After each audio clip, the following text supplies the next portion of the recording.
Hey there guys, welcome to Unit 7, Notes B. In Notes A, we looked at 3 of the main gas laws. Today we're going to look at how to combine those into one big gas law. We're also going to look at molar volume as it regards to Avogadro's law, and then we're going to look at a new gas law called the ideal gas law and some different ways to use it, called its derivations. So first, the combined gas law. The combined gas law literally combines all 3 gas laws. You can even see them all within the combined formula. P1V1 equals P2V2. Which gas law is that? Boyle's law. P1 over T1 equals P2 over T2. Which gas law is that? Gay-Lussac's law.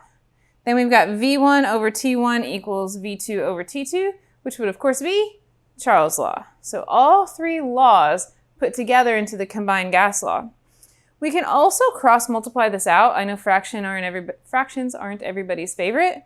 So we can go P1, V1, T2 on the left and P2, V2, T1 on the right. And since this is what I usually see most students using, this is how I'll work the problems, you just gotta be careful that your temperatures are actually flipped when you're using that version of the equation. Notice the one thing we still haven't changed here, the number of moles. How much gas still has to remain constant, but this law will allow us to look at changes with all 3 variables, the combined gas law. So let's look at a question. Still gonna approach this the same way. I'm gonna look through the question for variables, make a list, write down the formula, plug and play. So I've got a sample of neon gas that occupies 105 liters at 27 degrees Celsius, pressures 985 torr. Then it says what volume. So I found my unknown, right? Whenever you see what, that tells you what you're looking for.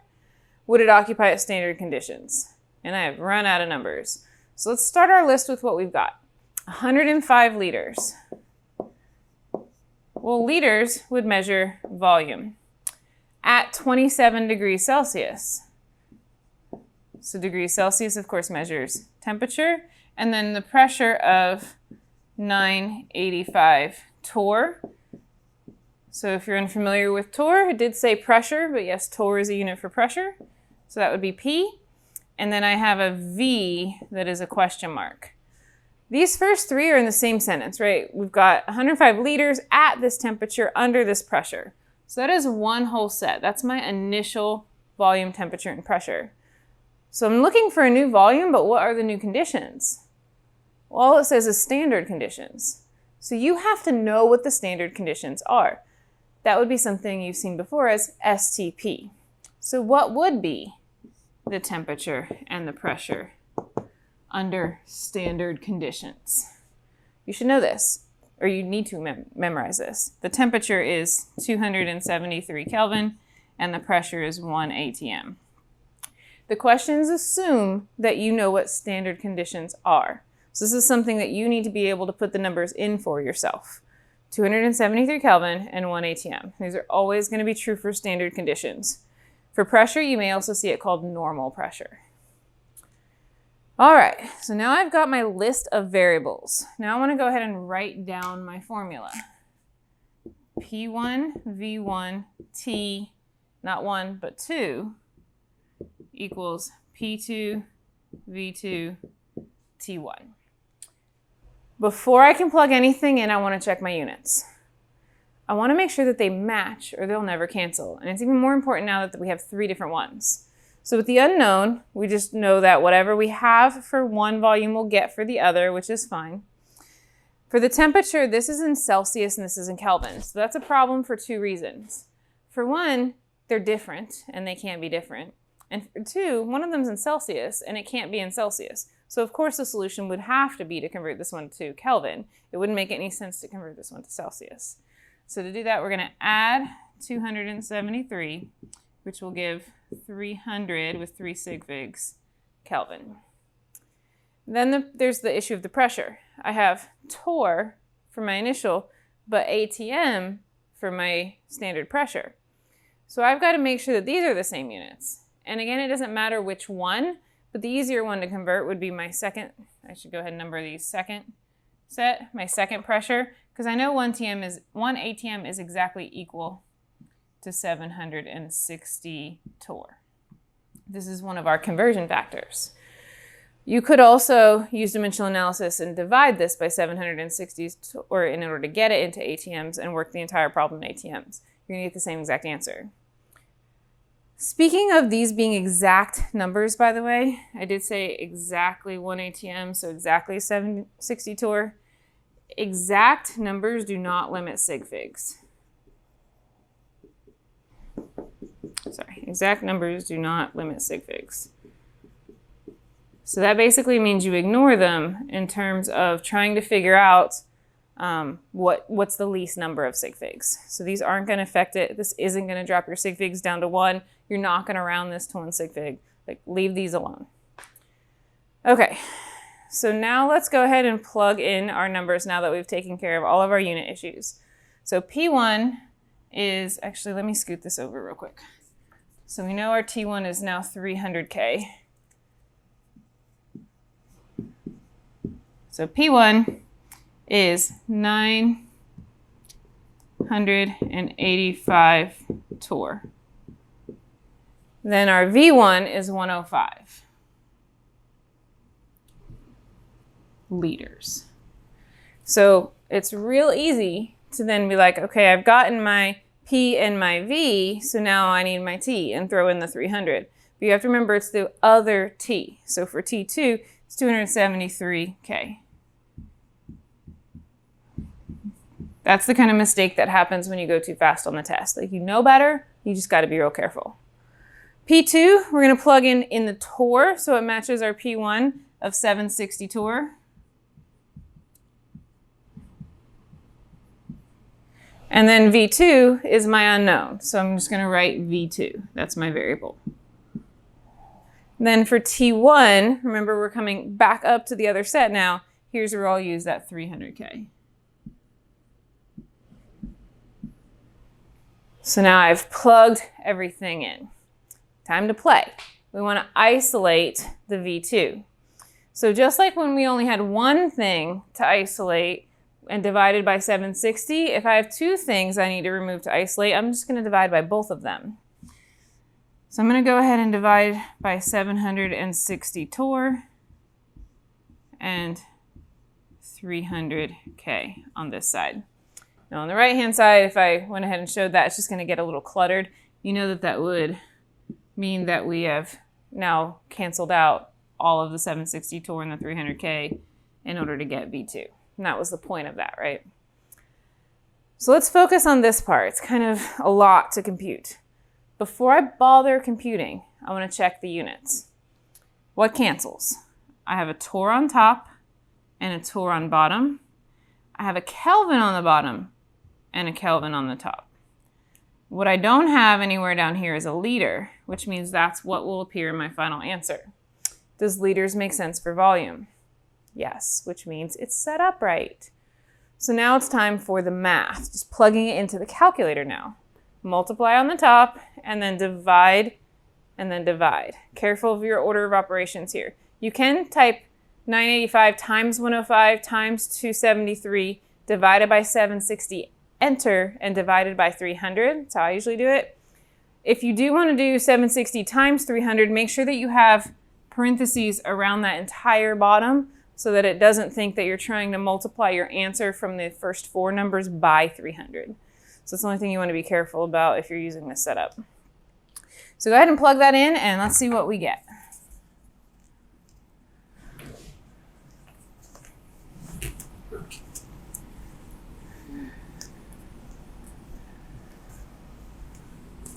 There we go.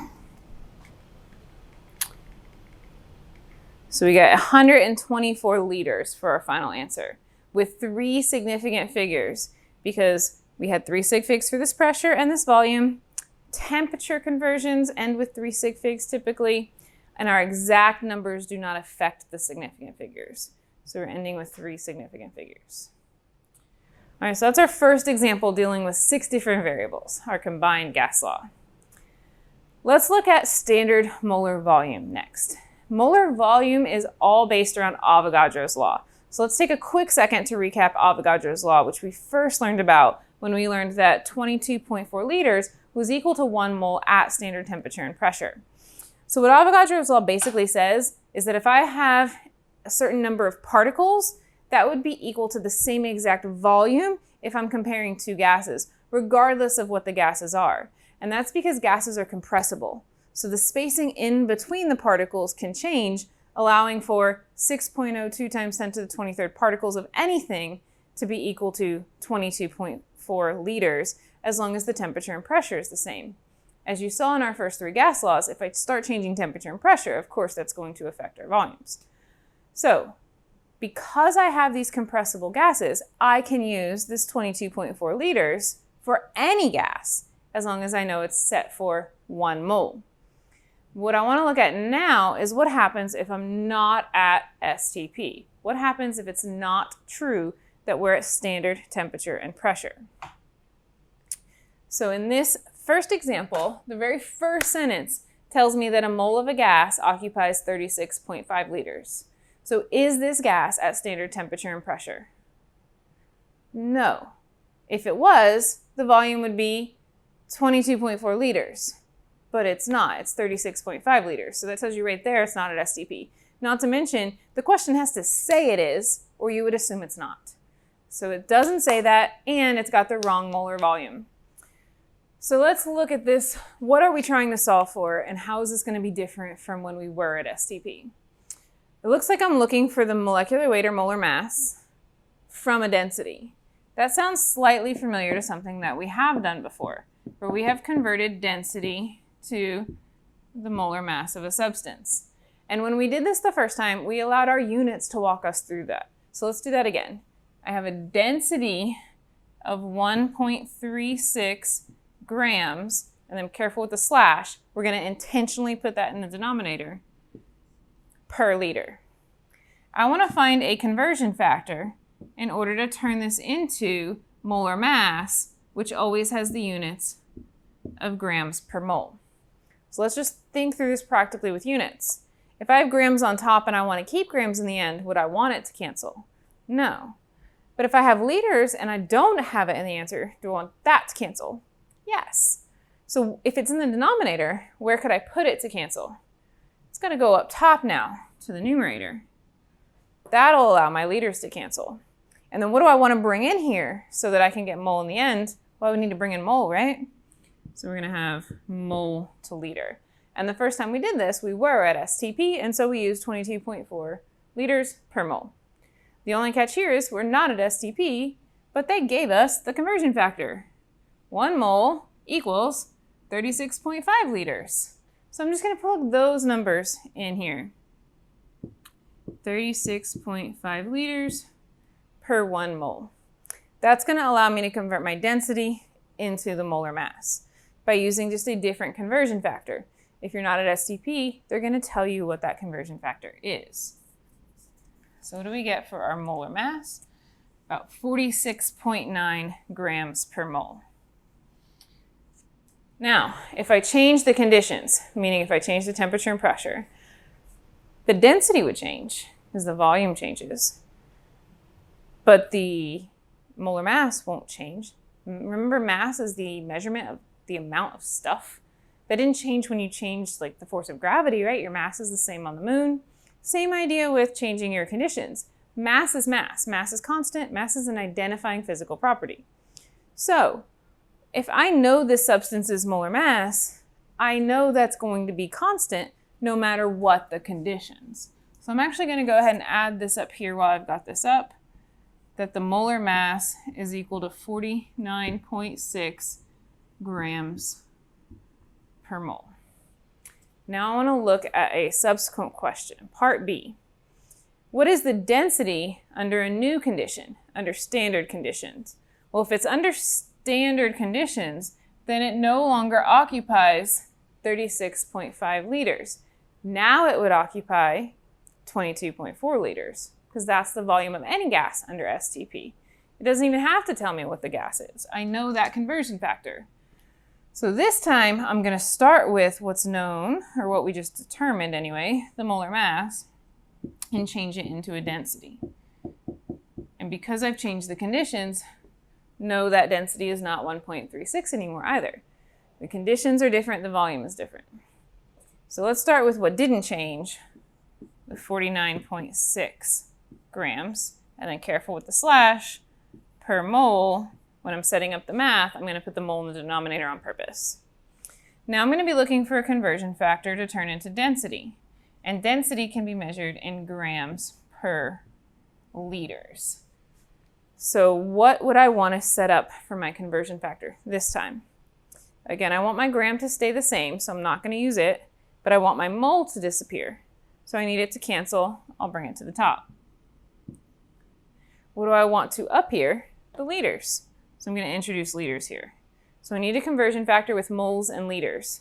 And because I'm at the standard conditions, 1 mole equals 22.4 liters.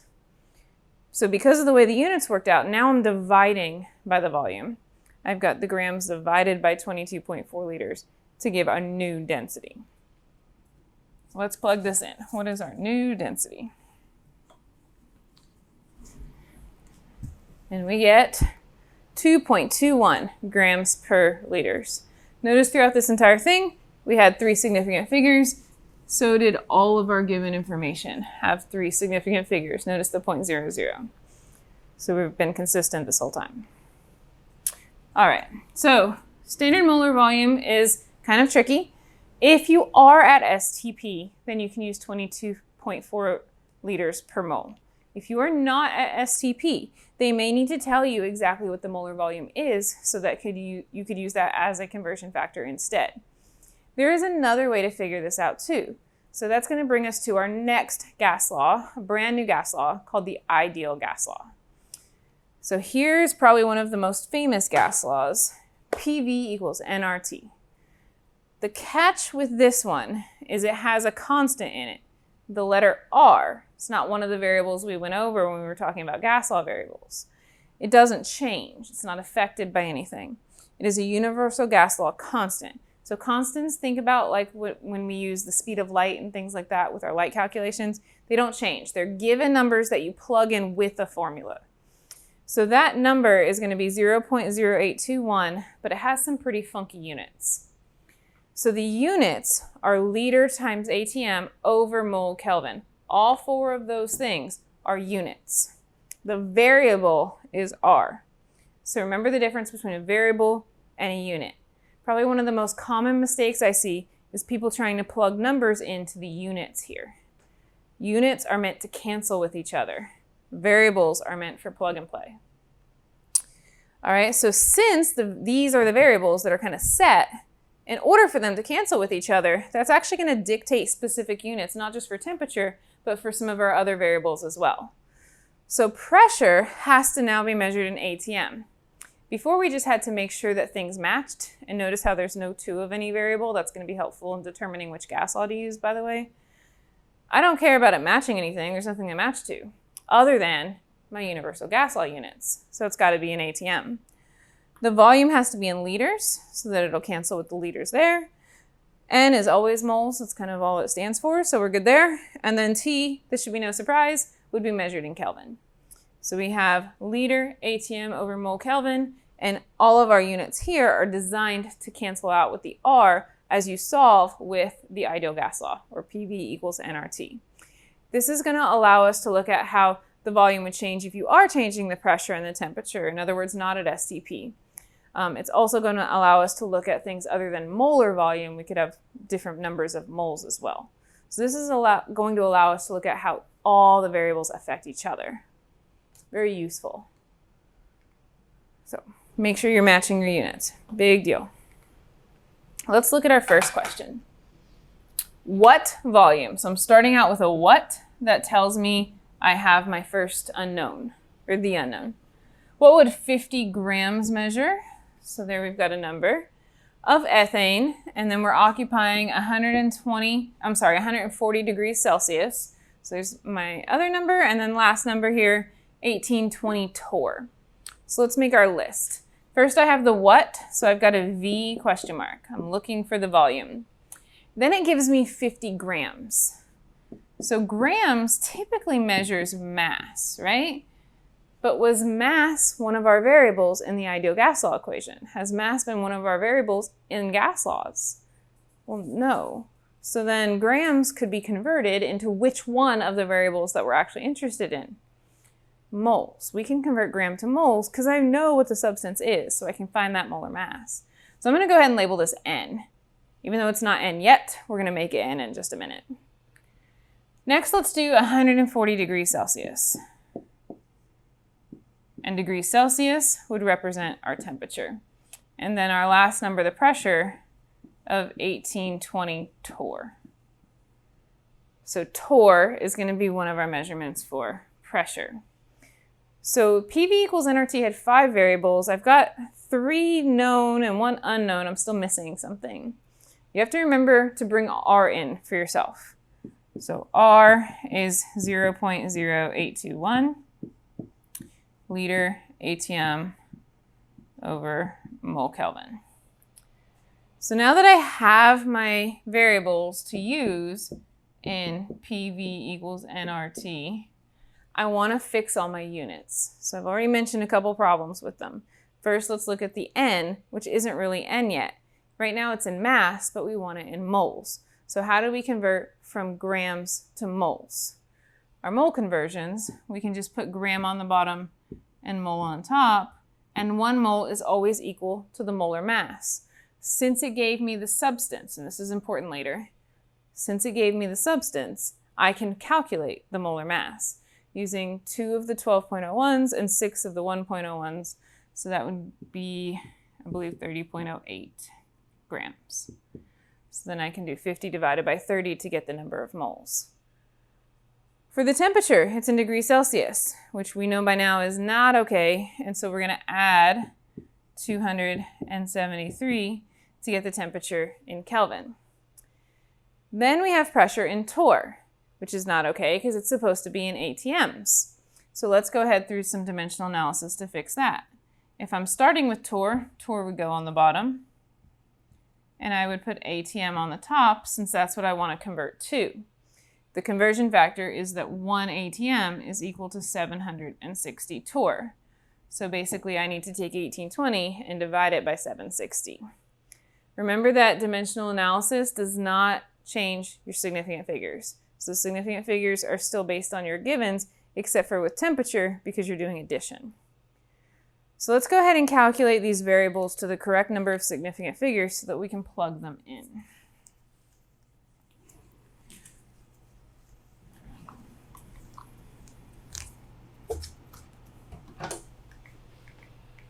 So the pressure, this is a little different order, I'm sorry. The pressure was the 1820 divided by the 760 is equal to 2.39 ATM. Volume's still unknown. The number of moles is 1.67, and I believe if you actually do carry this out to 0.08, it's 1.66, by the way. And then the temperature, rounded to 3 significant figures, would be 413.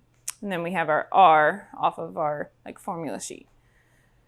So we're using PV equals nRT. We're going to go ahead and plug in the numbers. So the pressure, I'm going to use the number in ATM, is 2.39 ATM. For volume, we would want to make sure this is in liters, by the way, if we did convert, but this time it is our unknown.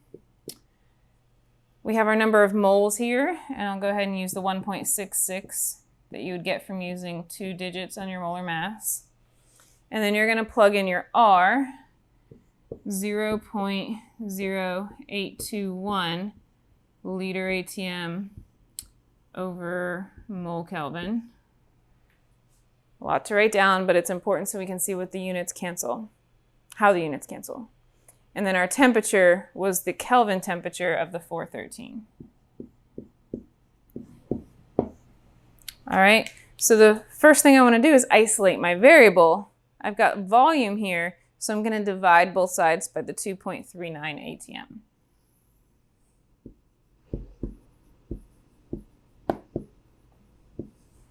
So that's going to get rid of it on the left, leaving volume only. And now I'm basically working this algebra problem. So let's look at units first. If I ignore the bottom, I can go ahead and clean up some units because I have mole on the top and mole on the bottom, all within the numerator. So those two things will cancel.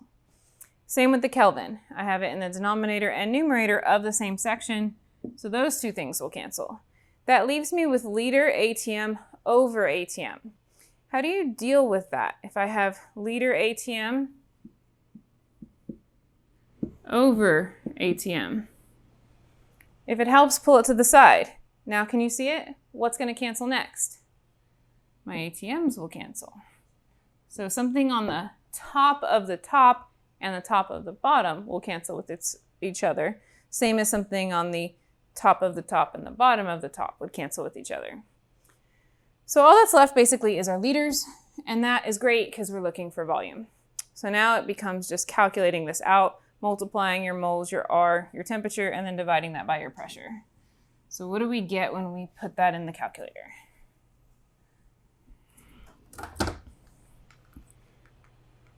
All right, 23.6 liters. And we've got 3 significant figures because my pressure had 3 significant figures, decimal absent. My number of moles, or my mass to start with, had the 3 significant figures. And then when I add 273, I'm going to the ones place, which is also 3 significant figures. So we've got 3 sig figs in the end. I'm going to go ahead and take a quick break here so we can switch over to our next example. Now on to example 2. In this example, we're going to calculate both the moles and the mass, but the only thing that they're giving us here is volume. So my typical strategy of aim for the number is going to need a little supplementation. So let's go ahead and start with that. My liters would be the volume of 8.96. But that's the only number it gives me. So are there actually any other numbers hinted at here? Are there any other numbers given in a different way? So you should kind of zone in on this STP, or standard conditions, which means that we should know the temperature and pressure. So the temperature would be 273 Kelvin, and the pressure would be 1 ATM. What am I looking for? Calculate. This time I'm missing the word what. Calculate would kind of indicate the same thing. This is what I'm calculating, the number of moles. It does also ask for mass, but we know how to convert moles to mass. So if we can get to part A, we can easily do part B. So if I'm looking for moles, that would mean that the letter N is my unknown. So I've got 4 variables listed here with 1 unknown. I'm still missing one. You've got to always remember your R. R equals 0.0821 liter ATM over mole Kelvin. So we're going to plug these into the ideal gas law, the thing that connects these guys, PV equals nRT. And when I do this, I want to make sure I've got all the right units. So is volume supposed to be in liters, temperature in Kelvin, pressure in ATM? We got lucky this time. Everything's in the right units. So we're just going to plug everything straight into the formula. With a pressure of 1 ATM, a volume of the 8.96 liters, the moles being our unknown, that big constant R, I mean big to write out, not actually big, 0.08. And then the temperature of 273. So now I want to isolate N, so this algebra does get a little bit more tricky. So now on the left-hand side, I want to divide out the R, 0.0821 liter ATM over mole Kelvin, and the 273. So dividing the right-hand side by those two things will, of course, cancel them out. And so what would be left is the letter N. That was our point here. So now the algebra is looking like 1 ATM times the 8.96 liters divided by the big R value and divided by the 273. So the first thing that I want to look at is the units. So if I start with where R is, since this is kind of what I'm trying to cancel out here is this chaos, I can see that in the section of the denominator, I have Kelvin on the bottom and Kelvin on the top. So that would be the first thing I would cancel is my Kelvin. So now let's kind of pull the units to the side so we can try to simplify them. I have ATM and liter on top, and then on bottom I have a liter ATM over a mole. So how do you get a fraction out of a fraction? You multiply by the reciprocal. So I'm going to multiply by mole over liter ATM in order to get that out of the denominator. So now what happens is this was really over 1. So it's like the ATM and liter are on the top, whereas this liter and ATM are on the bottom. So my liter and ATM actually both cancel too. You can also think of it as something in the top of the top, and the top of the bottom will always cancel. So those are gone. And that leaves me with mole in the bottom of the bottom. But as you can see by doing the reciprocal, that really means it's on the top. So we're going to put our mole as our unit. Not an inverse mole, but an actual mole on top. Now it's just a number calculation. 1 times your volume divided by R and your temperature. So what do we get for the number of moles for this question? And then for part B, we then have to convert the number of moles to grams. So let's see what the calculator is telling us. First of all, the number of moles you should get is 0.4. But notice that we had 3 significant figures in the only actual number that they gave us. The 1 ATM and the 273 and the R value, we don't use those exact numbers in order to limit our significant figures. So we're using the 0.4 based on, 0.400, the extra zeros, based on the 3 sig figs from that given. I want to point something else out here. Because we were at STP, is there maybe an easier way we could have done this problem? Think about if I asked you this problem in Unit 5. Could you figure it out?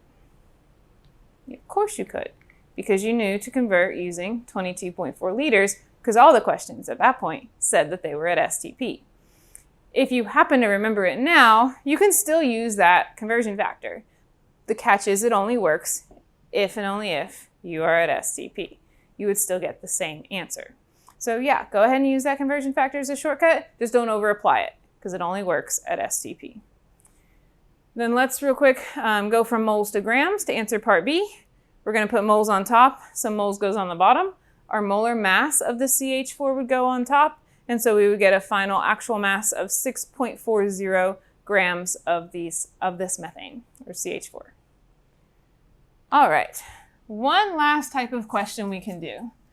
This is one of our derivations from the ideal gas law. So we can actually determine the molar mass using the ideal gas law to determine the number of moles, and then they would have to give you the grams, and you can use those 2 things to get grams per mole. So let's look at a question. We've got 0.109 grams of the sample, but it just says it's a pure gas compound. It doesn't say what the compound is. So can you convert gram to moles if you don't know the identity of the compound? No, you cannot convert gram to moles without a molar mass. And how do you get a molar mass without knowing what you're finding the molar mass of, right? So that's just the mass. And we haven't come across that yet. So that's going to be the new part today. So I'm going to box that because we're not going to use that till the end. Let's keep going. Reading through this problem, the next thing we come across is that we have 112 milliliters at 100 degrees Celsius and 750 torr. So those are some variables I can add to my list that I can actually use. So 112 milliliters would measure volume. 100 degrees Celsius would measure temperature. And then 750 torr would measure pressure. And then notice there are decimal places at the end of each of those, so they do have 3 significant figures on purpose. So now I'm being asked for the molecular weight, or what I always call the molar mass. And I know I'm given grams, so then what would I probably be looking for if I'm looking for molar mass? I would need the number of moles, so I'm looking for N. So I've got 4 again. Remember, you always need to bring in your own R value of 0.0821 liter ATM over mole Kelvin. So now I can start thinking about using the ideal gas law, or PV equals nRT. So the pressure has to be converted, the temperature has to be converted, the volume has to be converted. None of these units match what they're supposed to be for R. So can we convert each of these to the proper units? Let's start at the top. The volume in milliliters needs to be converted to liters. So I'm going to put milliliters on the bottom and liters on top. There are 1,000 milliliters in a liter. So that's going to allow me to do some dimensional analysis. Essentially what this means is we're moving the decimal back 3 places. 0.112 liters. Temperature, to go from Celsius to Kelvin, we're adding 273. And so that would be 373 Kelvin, keeping 3 significant figures. And then the 750 torr, we're going to have to convert to ATM. So if it's in torr, torr goes on the bottom, and ATM goes on the top. And so we're going to take 1 ATM equal to 760 torr. And that's going to give us our pressure. So let me just do that real quick. We've got 750 divided by 760, which would be, keeping the 3 significant figures, 0.987 ATM. So now we're ready to plug each of these things in. Plug in the 0.987 for P. For V, we've got our liters, 0.122. For N, that would be my unknown. For R, of course, is our big old constant. And then for T, make sure you're using your Kelvin, 373. So let's plug those in and get moles before we can answer our final question for molar mass.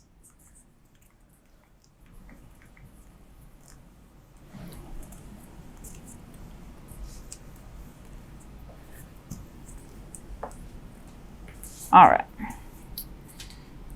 So when you use the ideal gas law, you can determine that there's 0.00362 moles, 3 significant figures from each of our actual numbers. So if I have this many moles and I want to find molar mass, what does that look like? Again, let the units do the work for you. Molar mass is always measured in grams per mole. The units can essentially be used as a formula. What's measured in grams? Mass. And what was our mass? That was that first number that we weren't sure what to do with, the 0.09. So we're going to plug in 0.01, I added an extra 0 there, sorry. 0.109 grams. And then the moles on the bottom, we're going to use the moles we just found, 0.00362 moles. So if I do this division of grams per mole, I can find the number of grams per 1 mole, which is exactly what molar mass is, the grams per 1 mole. So for this question, it would be 30.1 grams per mole. Again, keeping with the 3 significant figures. 30.1 grams per mole, final answer. So similar, using the ideal gas law, we just got to take it one step further when we're looking for molar mass by allowing the gram per mole to give us what we're dividing by. All right, there's one last little shortcut that I just wanted to mention for those of you that are kind of good with the formulas. You can get through this with your normal ideal gas law, like plugging things in and using a combination of formulas. But if you want a shortcut, you can actually connect molar mass to density using molar mass equals Dr. T over P. So the R is still the same R that we use in the ideal gas law. This is something that comes from the ideal gas law, derived from the ideal gas law. So the R still has to be with liters and with the pressure in atmospheres and the temperature in Kelvin, of course. And this is going to give you density in grams per liter. So the units are still going to be all based off of R. So an example of a type of problem where I would find this formula really useful is if I just give you the substance and ask you to find the density at STP or a certain temperature and pressure. So this would allow you then to plug in finding the molar mass for NH3, plug that in there, plug in your 273 Kelvin and your 1 ATM, plug in the constant, and then solve directly for density. So it can come in handy instead of having to use ideal gas law and then convert mole per volume to gram per volume. So Going to end with that little shortcut. That's the end of Notes B. We'll see, the next set of notes for Unit 7 will be Note C, where we're going to look at a couple more gas laws and wrap up all of our gas laws, finishing up Unit 7. See you there.